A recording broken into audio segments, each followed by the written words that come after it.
welcome to Whiskey and Wool. My name is Shannon, and I am going to talk to you about knitting and spinning, about my about my project journey. I don't know if that's, yeah, I guess it is. I've learned a lot in the past like 7-8 years.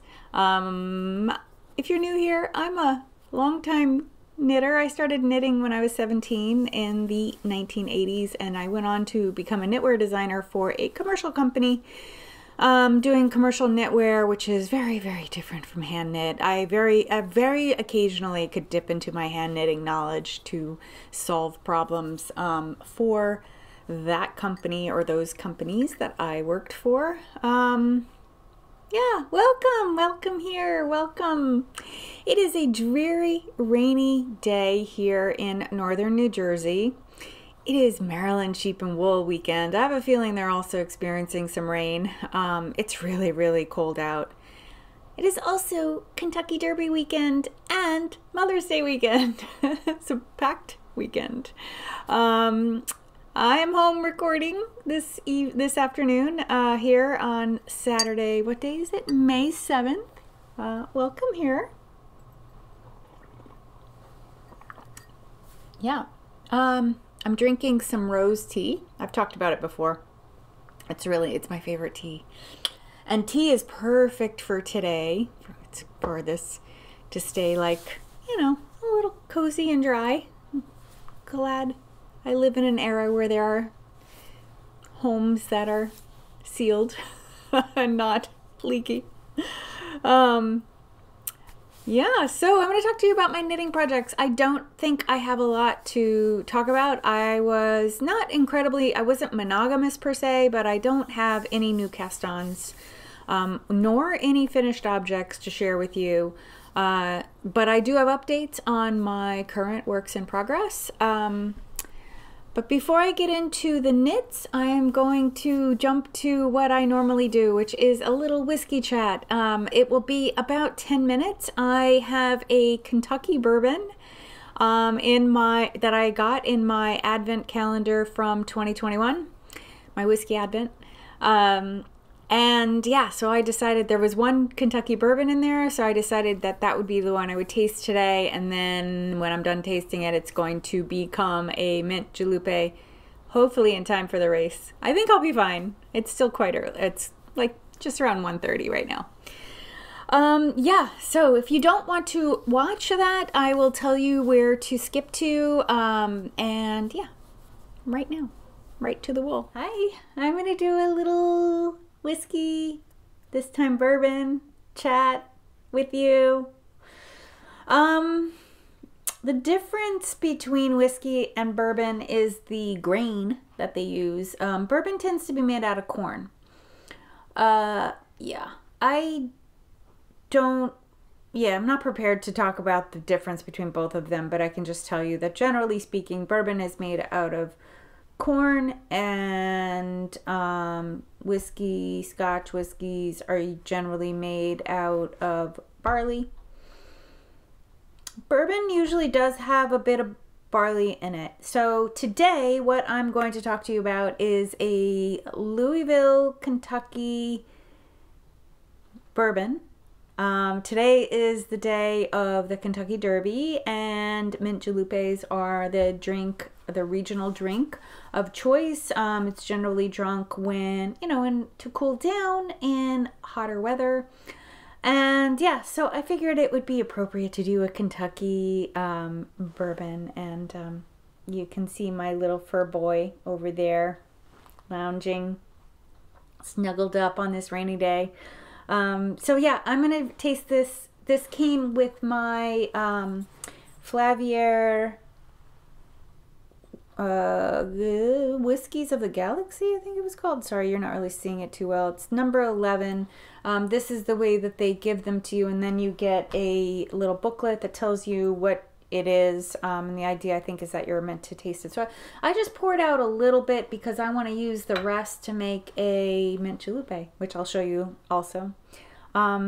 Yeah, so this is it. This is from the distillery Rabbit Hole. Rabbit Hole is a fairly new distillery, established in 2012, and I think they started to produce their first bottles or do their first bottling in 2014.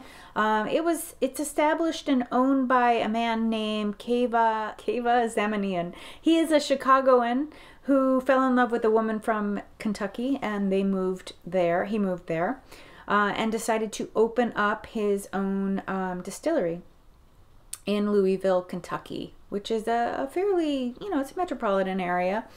I might have some pictures that I can show you here. The building that the distillery lives in now is a state-of-the-art architectural gym built in 2018. So yeah, so they make limited quantities, limited bottlings of 4 different bourbons, whiskeys, bourbons, both. Like, they call this one High Gold Kentucky Straight Bourbon Whiskey. It is made of 70% corn, 25% malted German rye, so it comes over from Germany, and 5% malted barley. So not all bourbons or whiskeys will have heavy rye in them. This one is, so when they do, I think once they have over 20%, they're called a rye whiskey. But don't hold me to that, because I'm not a huge, though I know Scotch whiskeys pretty well, I don't know the American practices all that well, other than I know that they all have corn, because corn is a product that we've been producing and metric tons for a long time, for about 100 years or more, 200 years probably.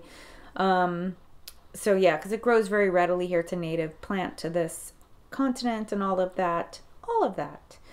Generally speaking, bourbons will be sweeter. I think the corn imparts a sweeter taste. So when you're side by side tasting a whiskey and a bourbon, your bourbons will have more sugar content or just taste sweeter on the tongue.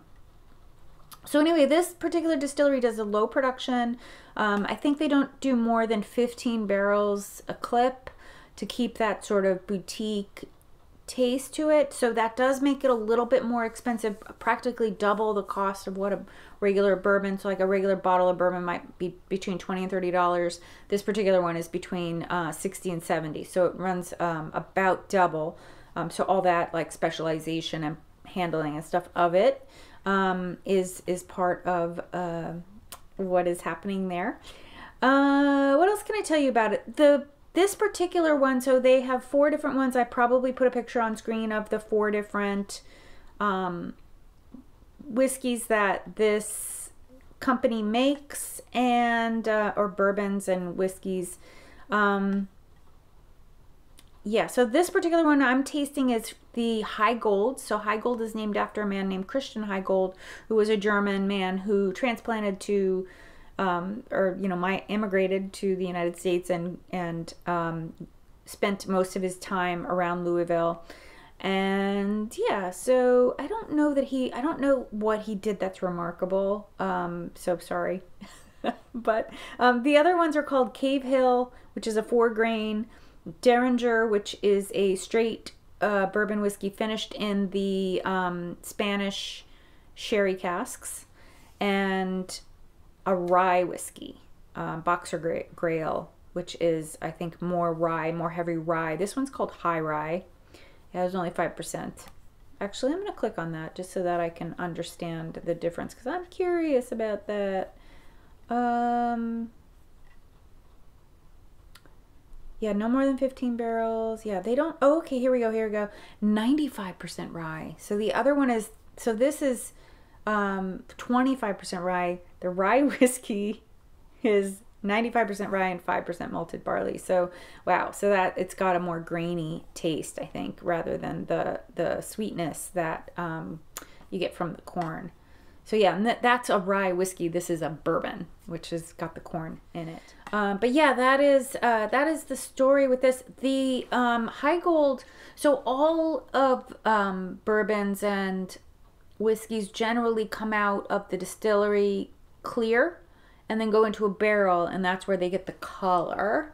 This particular one, they fire char the American oak barrels before they age it. The aging, I couldn't find anything about how long they age. I don't know. I don't know what the minimum is. I want to say it's somewhere in that 2 to 5 year range for bourbon. So it is getting some of those more buttery flavors from the American oak in it, as well as like because we know it's charred, we're going to expect a little bit of smoke in there too. So yeah, let's take a taste. We know we're going to have sweet. We know we're going to have butter, cakey maybe, and all of that. So let's see. Okay, right off the bat, you really smell the sugar. It smells so much sweeter than most whiskeys that I taste and drink.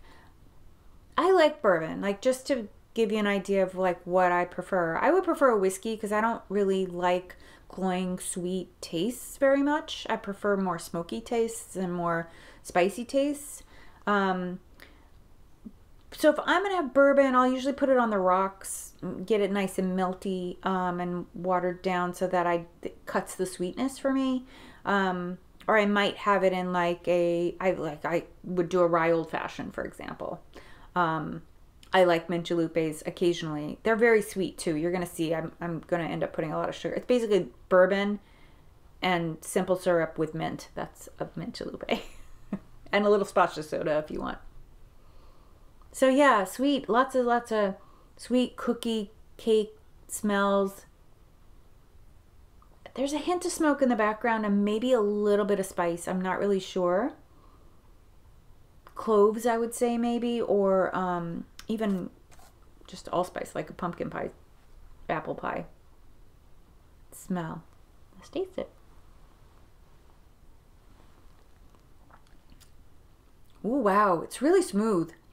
Definitely has a little bit of burn of smoke and spice at the end. But at the beginning, it's like you just sort of get this melt in the mouth kind of caramel taste, and then it feels a little more cakey and then goes right to this like smoky, spicy burn.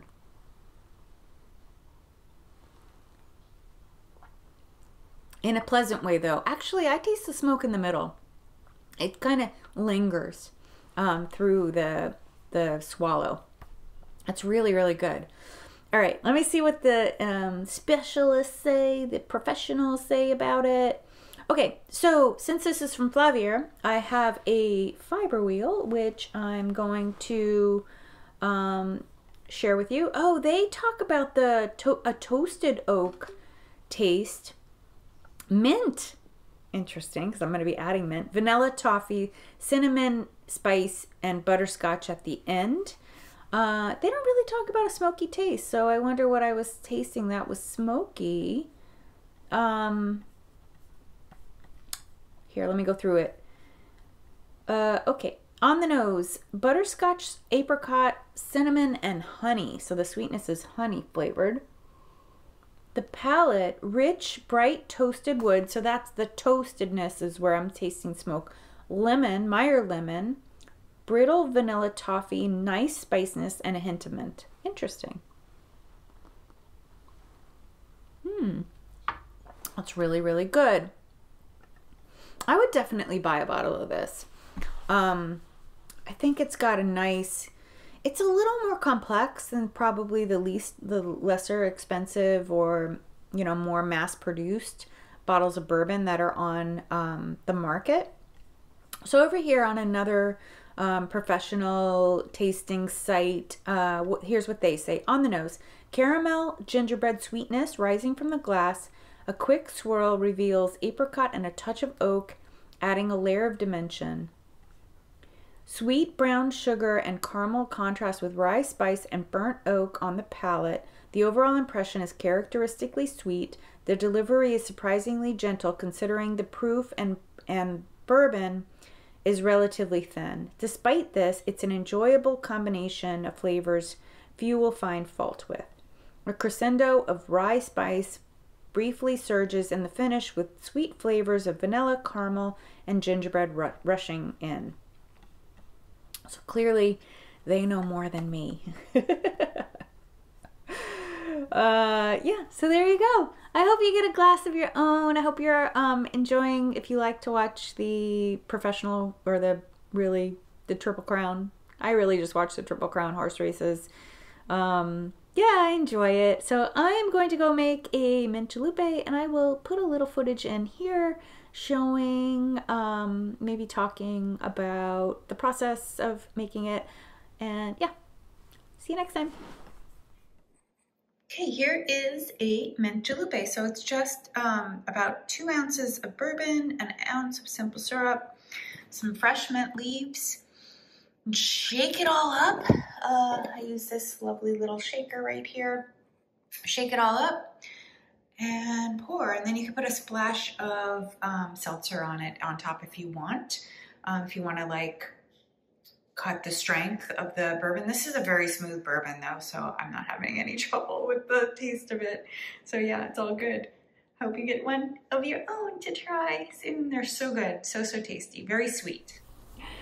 Okay, I hope you enjoyed that. I hope I'm enjoying the mint chalupa that followed. I probably put a picture or a little video clip of that. I am wearing, let's talk about wool.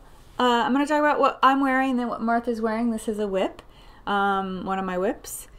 I'm wearing the Don't Look Up sweater, which was inspired by Jennifer Lawrence's character and sweater that one of the sweaters she wore in the movie Don't Look Up.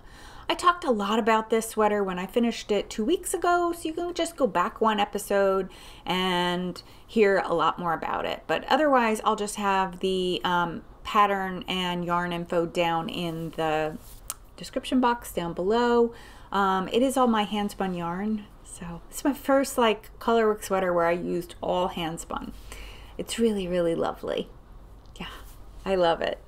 This is my first time wearing it, actually, my first day wearing it, because it hasn't really been cold enough, but oh my goodness, it is really cold out. Probably not wool sweater, wool coat, or down coat weather, but it's like definitely wool coat and a jacket weather, or wool sweater and a jacket weather. Yeah. Okay, so Martha is wearing, I have her facing backwards because I think I don't have it on a long enough needle to go all the way around. It's on a 32-inch needle, and she's got about a 40-inch bust. Because she's my size. I'm a 39.5, so she's a 39.5 bust. So yeah, this is the Don't Ask Again DAA cardigan by Isabel Kramer, and I am using okay, yeah, the knit bag is on it's on her, so I'll spin her around in a sec. I am using a 12 skein advent calendar from, oh my goodness, I'm gonna butcher this and you're gonna let me know. I believe it's Grenouille. It means frog in French. She's I think a French-Canadian dyer. So yeah, I'm using all 12 skeins plus the full skein, the 13th full skein. So it's a 13 stripe repeat. From the top neck to here is the repeat, and then this is another repeat right here. So I've gotten 2 repeats of the stripes done so far.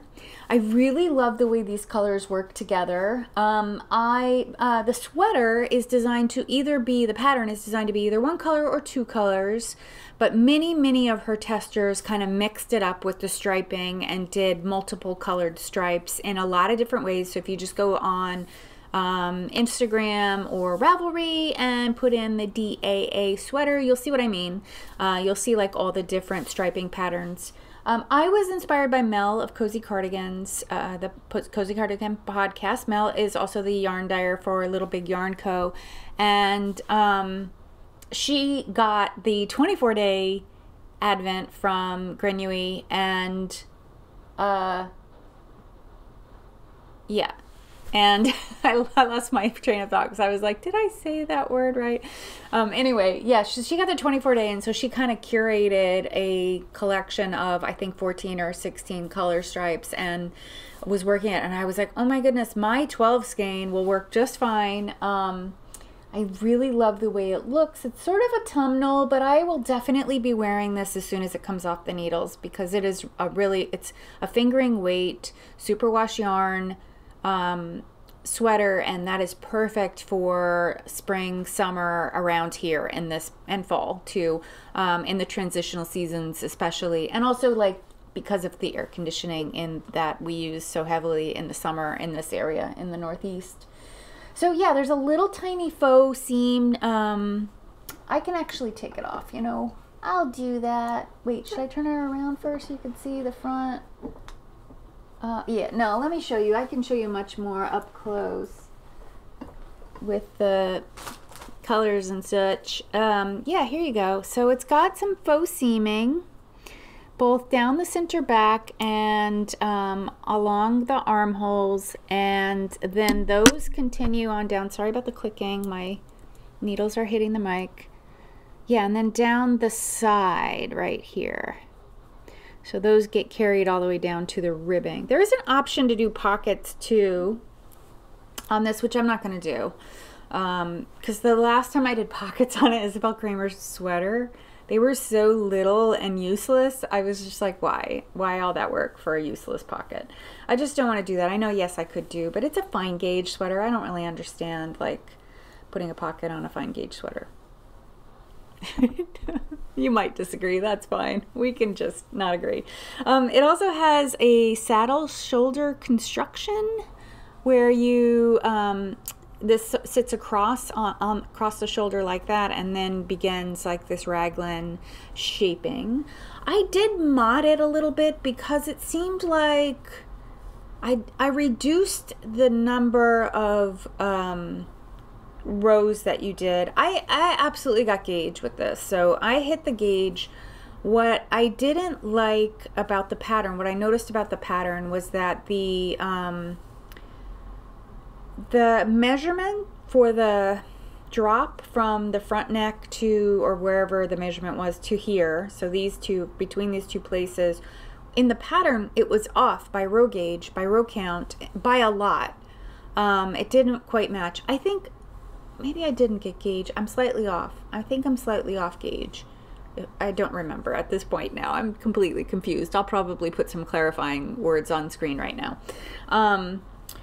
But nevertheless, I knew, I could tell if I followed the way the pattern was written, I was going to end up with like an 11 or 11.5 inch drop from here to here, and that would just be way too long. It would bring it like down here. It would be like a very, very baggy, loose fitting armhole, which I did not want. I didn't want it, I don't want it, you know, tight, but I didn't want it to be really so loose that I can get my elbow through. That really annoys me. So yeah, so I just reduced that, and I think I ended up with about a 9.5, almost 10 inch drop after the modifications. I think it would have been 11.5 if I didn't modify. But other than that, the pattern is very well written and easy to follow, and yeah, I would just pay attention. At least in my size, I had this problem. Maybe you won't have that problem with your size. But I really, really love the way it's coming out. I'm past all of that finagling and stuff, and just in the body now, knitting back and forth, just putting in the faux seam lines. It's just basically a purl stitch or a knit stitch depending on which side you're on. So yeah, I'm knitting flat now, and just back and forth, back and forth.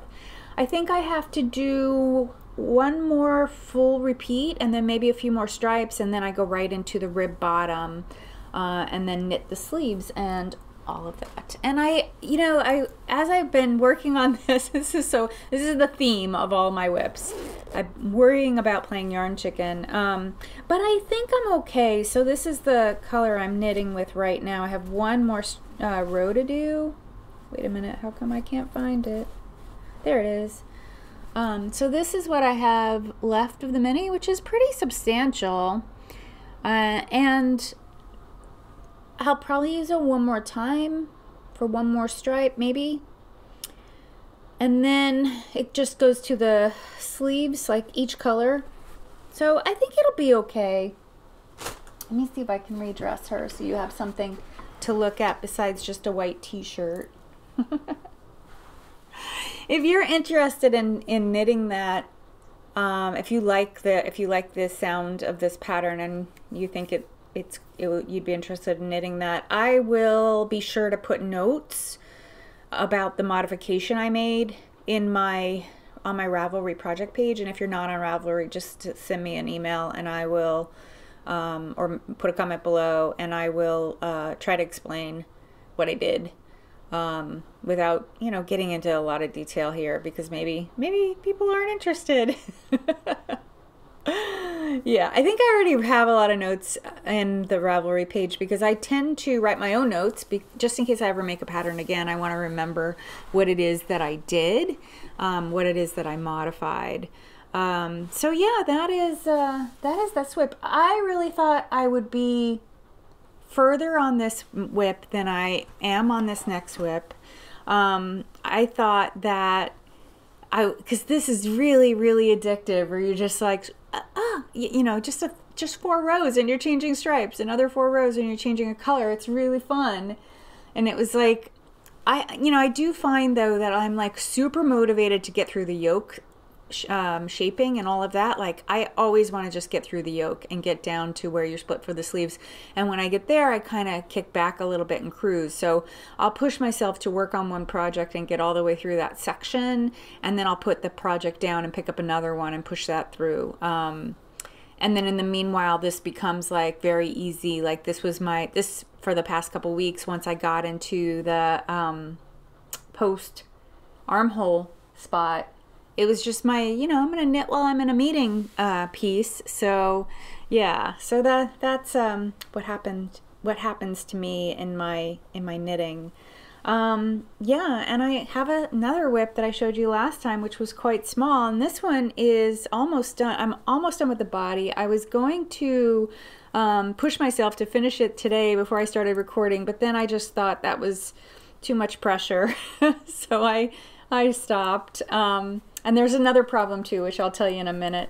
But yeah, this is the Akimi sweater, Akimi pullover by Kiko, and I'm going to mess up her last name, so I'm just going to put it on screen. I just don't remember it. If I saw it, I could say it, but I'll just put it on screen. It is a pattern that was in Amasura. Why am I'm all tongue today. Like, I'm just like can't speak. I don't know why. Anyway, it was in a magazine, which you all know. I'll also put that on screen. And I saw it in the magazine, but then I also saw it knit first by Caddy Jax Knits. Not that she was the first to knit it, but she was the first one who I knew, who knit it. And I loved her version so much. And I really have been wanting to make one ever since she made one last year. And this year, just about a month ago, Caitlin said she was going to start hers. She's making a dark green one. I haven't seen it, but she and I have been chatting a little bit on Instagram about our progress. I think she's ahead of me. I don't know where she's at now, but when I finish the rib bottom, I'm going to pop it on, put a picture on Instagram and check in with her.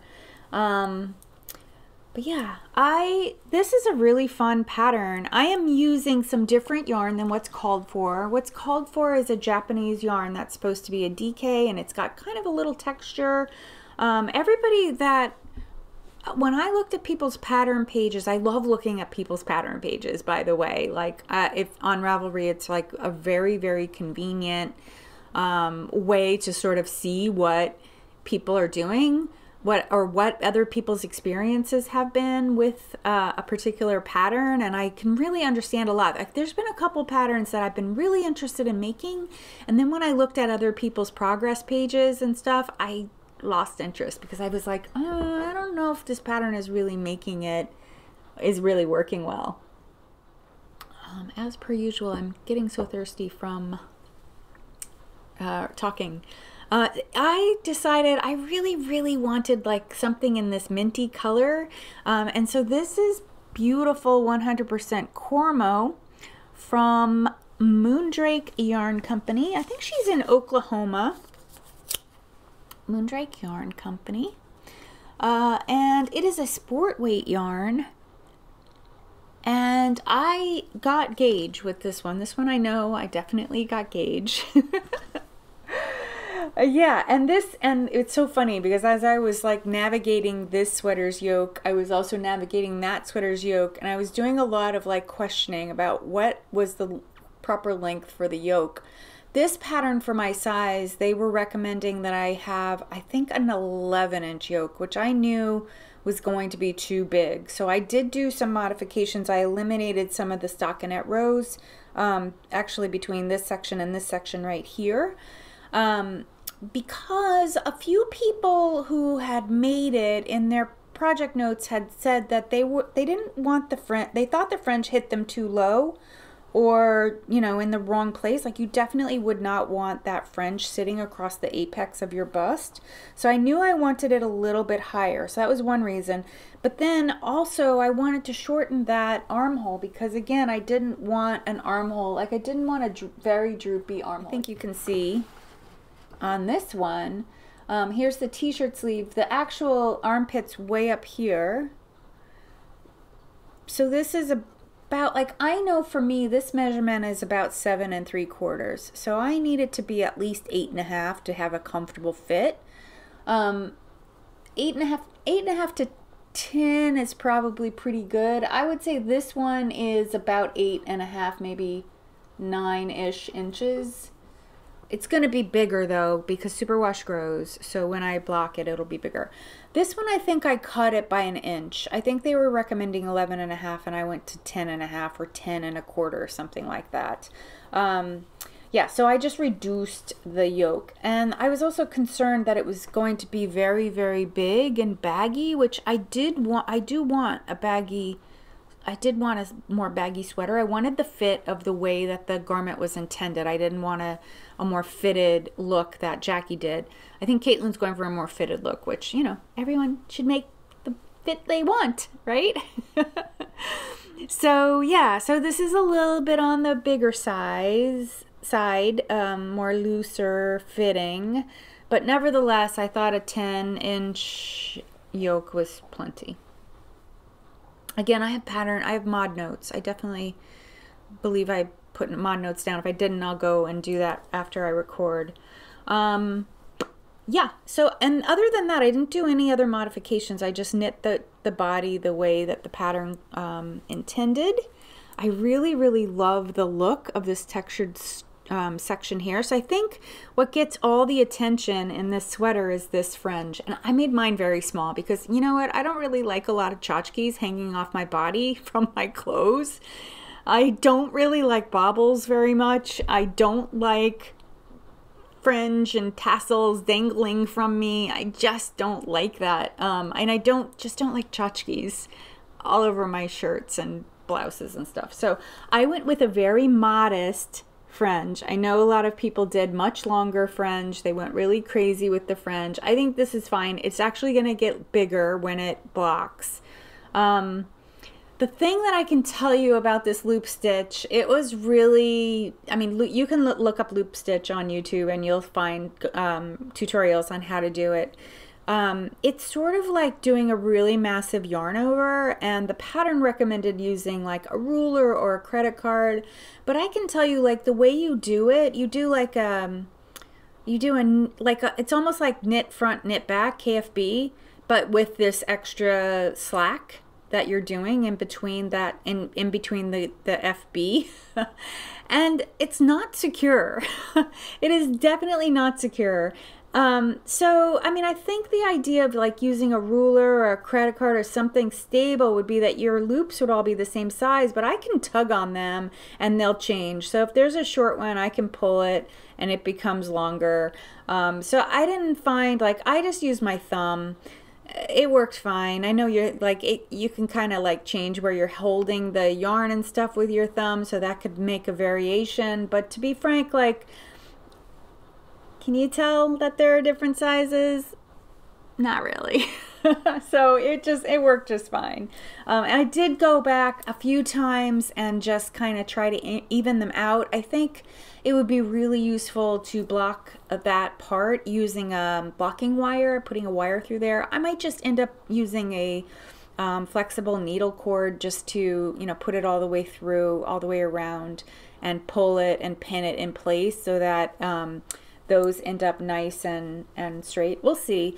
It was not as bad or as troublesome to do as I thought it was. I thought looking at it, it was going to be a nightmare and it would take me a couple weeks to just do that, or several days, or at least a week. It really didn't take all that long.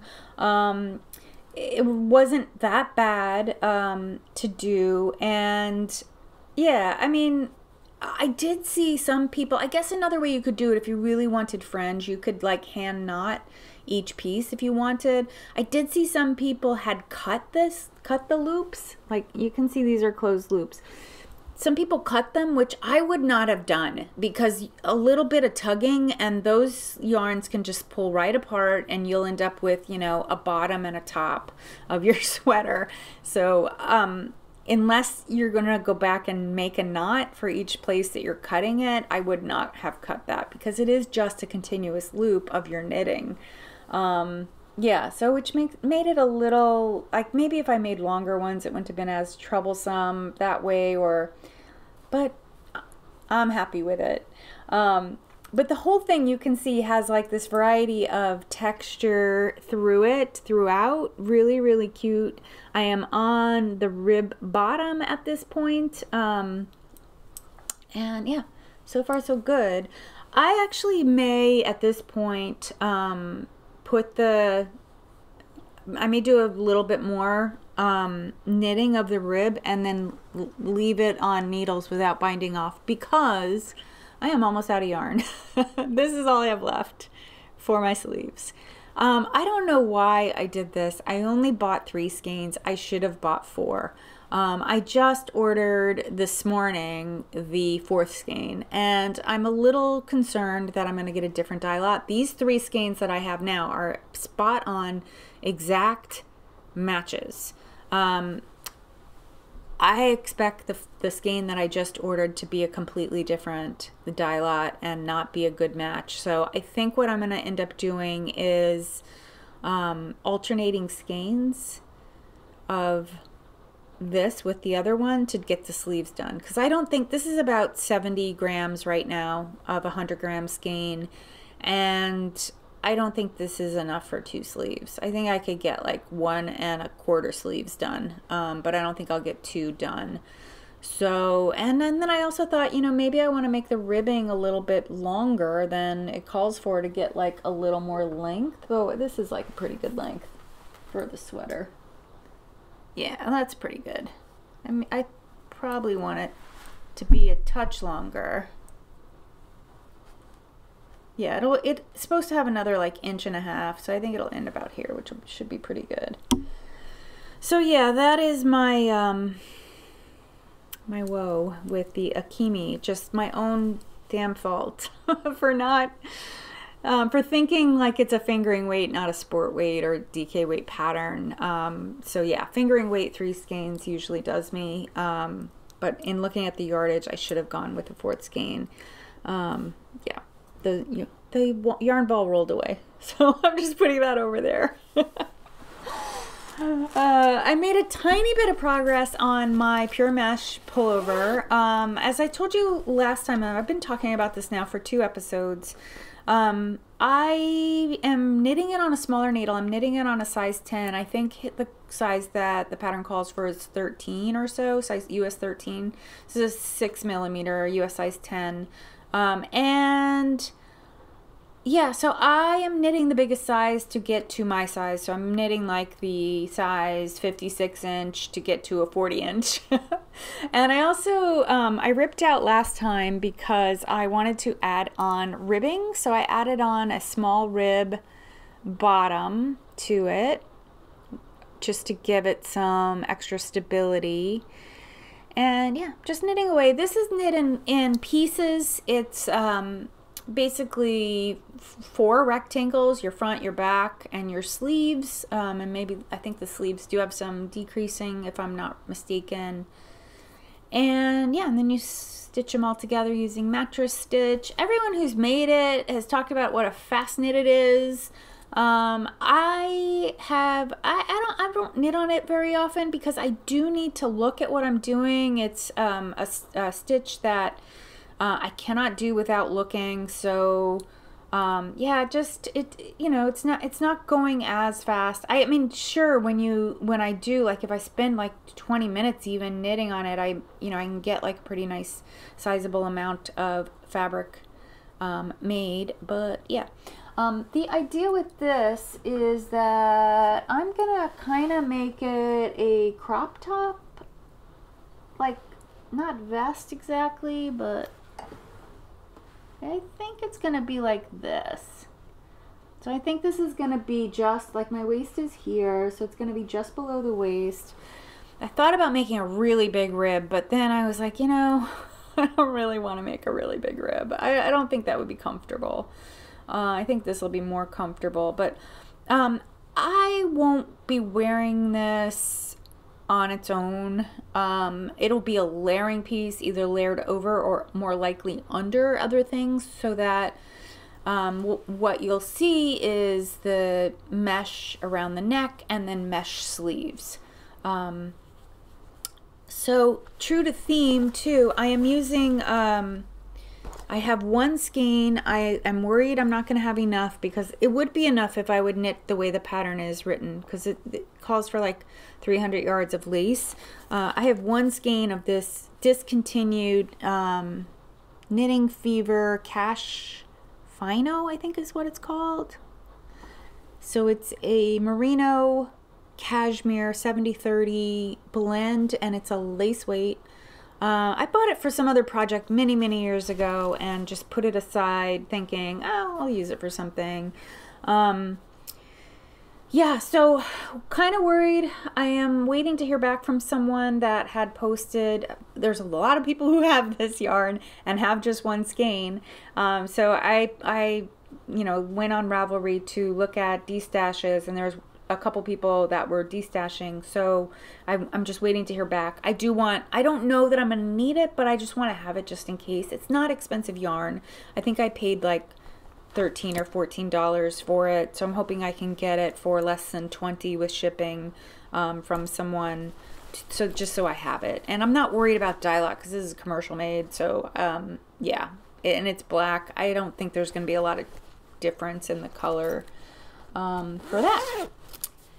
So yeah, that is all of my whips. Yeah,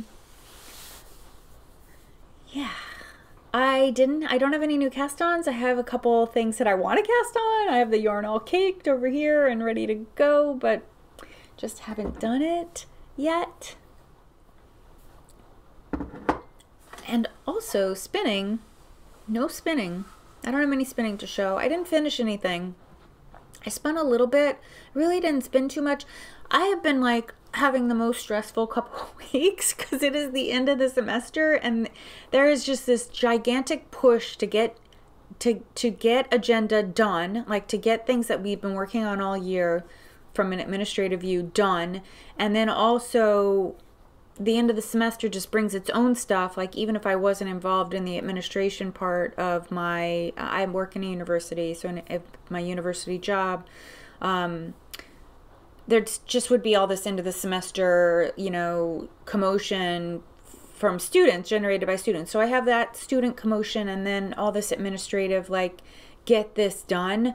Otherwise, like, if we don't get things done by mid-May, all the faculty disappear until September. So that means like everything languishes for 3.5 months, and then getting them back, their heads back into it, into like moving agenda items, is really hard. It just takes a long time. It means like nothing will happen until November. So it's super frustrating, but that's the nature of the beast of academia. And yeah, so I'm just like, like this, like a ball of anxiety, and I haven't really had a lot of time. I mean, I've been knitting a lot because that's easy, and spinning's easy too, not to say it's not, but yeah, so it's just sort of been easy to go to something that I don't have to think too much about or consider all that much, and just, do. Yeah, and I also think like spinning wise, I'm just not that inspired by the project that I'm currently spinning. I think when I get this skein done, I'm working on the Polwarth silk. If you're keeping track, I'm working on the Polwarth silk countdown calendar that I got and opened. I got it for Christmas. It didn't arrive in time, so I ended up just opening it in February as a countdown to my birthday, which was really fun and nice. It was a fun way to celebrate my birthday, because I don't really do very much for my birthday. I'm not really into birthday celebrations for me. Anyway, it was a nice way to celebrate myself and this year. And I've been working on a spin, a complex spin with those fiber bumps, those 1 ounce fiber bumps. I had 12 of them and then one full braid. So yeah, I have, I'm on a skein. It's coming out beautiful. It's really pretty. I love the way it's looking, but I don't have any plans for it. So I really lack motivation to finish it. I'm more excited about the project sitting behind it, which is making a whole bunch of tonal skeins using small amounts of similar colored yarns, so like pink yarns or blue or green or purple, and just kind of making some really cool 2-ply tonal yarns. Yeah, really want to do that project. So I think I'm going to finish this skein off. I'm 2 bobbins in. I have a 3rd bobbin to go and then ply it, and it's good to go. So once I finish that, I think I'm gonna leave the 4th skein to languish while I just do some fun, exciting to me anyway, spins. I really need a project to spin for, but I don't have anything in mind. I have so much yarn, I'm dying. Oh, speaking of my so much yarn, I did a reorganization. And I took some clips of reorganizing my yarn stash, so you just get an idea of what I'm talking about with the yarn. So go ahead and watch those. I didn't film it entirely, but I filmed segments of reorganizing it. So go watch. I'm going to just show you a before and after of something I'm planning to do right now. I want to reorganize my yarn stash, so it's really just moving the pieces around, but I'm hoping like out of it I get a little bit better organization. So what you're looking at here is all of the leftovers of my hand spun, and then everything in these cubbies. This top one is all hand spun single skeins, and then these are all single skeins organized by color. But it's such a mess. And then I have more yarn in these drawers right here. So this is where I usually podcast, or usually film, right here. And I have all of this mess here, and yarn that is for current projects right there. And I just want to redo. I also have like a couple things over in the closet over there. So basically these 2 drawers, one is sweaters quantities and the other one is novelty, but they've gotten kind of mixed up over time. And these are just knitting supplies, like needles and notions and things like that. So those are both, well, one is full, but one is almost empty. And then these are all pretty much empty. So I may tap some of these. What I want to do is take all the single skeins out of here and put them in the drawer and move over sweaters quantities over here. And I think what I'll do is keep one cubby to be just yarn that I am planning to use for socks. And then I don't know what I'm going to do with the hand spun. I may I don't know. I would like to put it all in one place if it's single skeins. So I just need to think it through and also clean up all of this mess, because this is usually not here, and like a lot of it's just leftovers from recent projects, and I just need to organize and put things away. So I'm going to do that now, and I'm going to show you what happens after that. So there's the wide shot of what you're looking at, the area you're looking at. Okay, progress. This is making me so happy. I just really love this. So the bottom down here is where sock yarn that I want to make socks with so far. I have more in the closet that I just haven't finished. And then I just did the rest sweater quantities by color. You can see I have a lot of blues and greens. These are purples. These are some pinks and corals. And then white and black. And I don't know what I'm gonna put there, but I do have this random gold. And I just decided to mix hand spun together with rustic, indie dyed, everything, just so I could see the sweaters quantities that I have. And then now this drawer is completely empty. And this pile, minus the mini skeins, but this pile right here, from here down, these are all single skeins, one skein of each thing. Oh, except that bag, it has two. I do have a handful of 2 skein, because there were some 2 skein projects I was working on for a little while, so I'm trying to figure out what to do with those. I may keep them separate. And then what's been displaced up on the bed, all my scraps from hand spuns. That's all the scraps. And then here are all the single hand spun skeins. Oh my god, I love that one, that black and gold one right there, so much. It feels so good and it's so plump. I need to do something with it. But yeah, I'm gonna figure out what to do with those in a minute. Okay, I'm finished. So yeah, everything pretty much fit. The only thing I have aside is a bag of hand knit scraps right there. I don't know what to do with them. These are all, it just tells me how much I've been knitting with my hand spun. These are all bibs and bobs of leftover hand spun. It will make a great project. I don't know what though. Yeah. All right, so aside from that, I was able to fit in the cubbies sweaters quantities, whether it was rustic, it's by color, irrelevant of its yarn type, whether it's hand spun, rustic, superwash, it's just all in there. And I really have a ton of blues.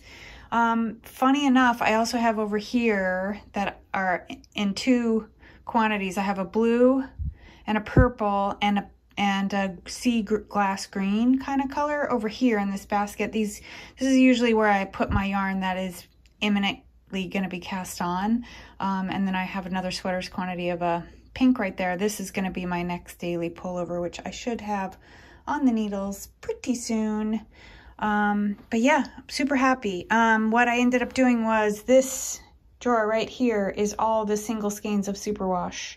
Still in their bags by color, but put away in a way that because now I won't have to be digging through the drawer when I'm looking for a sweaters quantity or projects quantity. And then at the bottom are still my novelty yarns, mohairs, Surrey, Christmas yarns, and also the mini skein sets are in here and the 2 skein.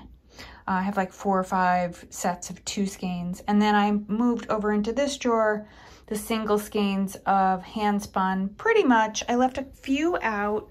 I left the beautiful tonal grays and brown Shetland here because I want to use it for something and I want to keep it at the front of my site. And then I left out a sweaters quantity of some brown there.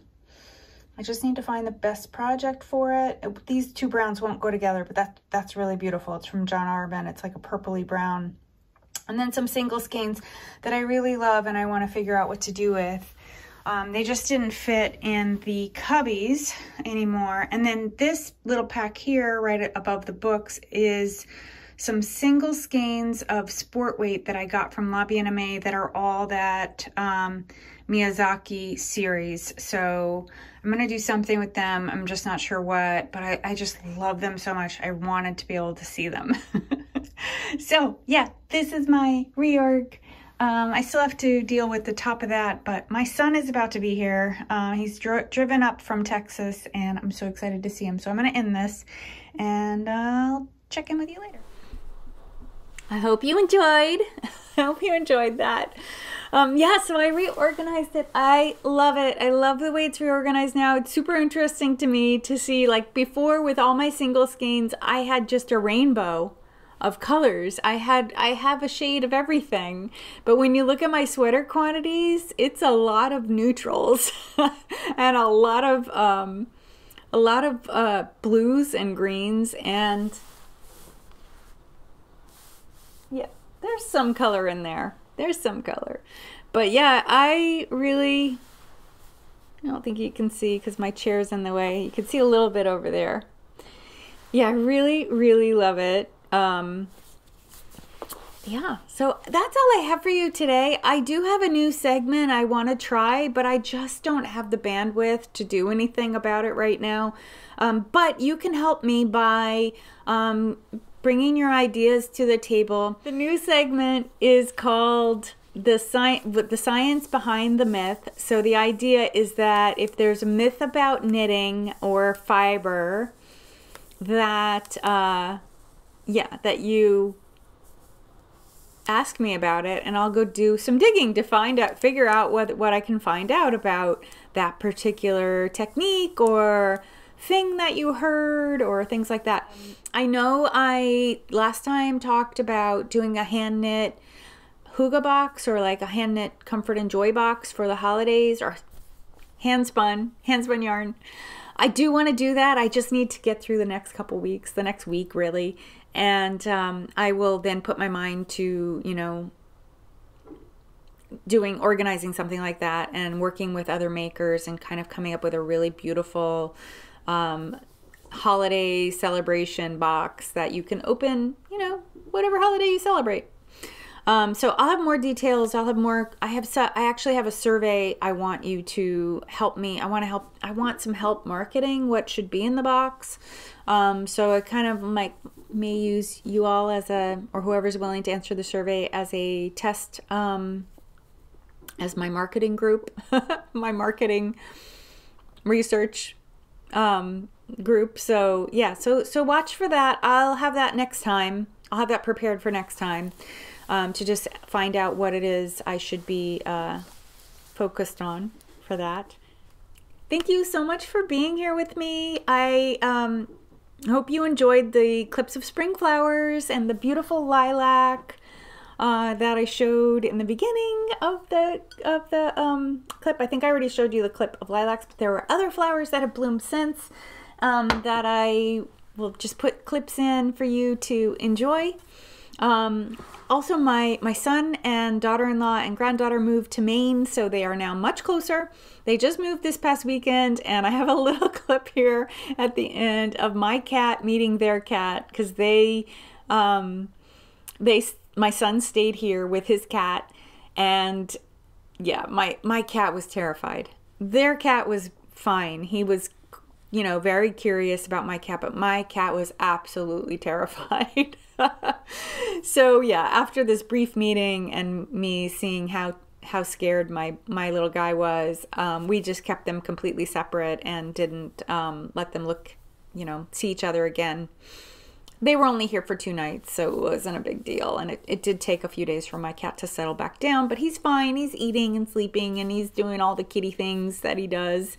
But yeah, it was very kind of cute, but kind of sad too. I hope you enjoy looking at that. And anyway, I hope you have a really wonderful next couple weeks. Happy Mother's Day to all the mothers out there, and I mean mothers in like the broadest sense, pet baby mothers, and you know, people that you feel motherly towards. You don't have to have given birth to someone to be considered a mother. So yeah, I hope you enjoy, and thank you so much for being here. Please like and subscribe if you're not already a subscriber, and I will see you next time. Bye.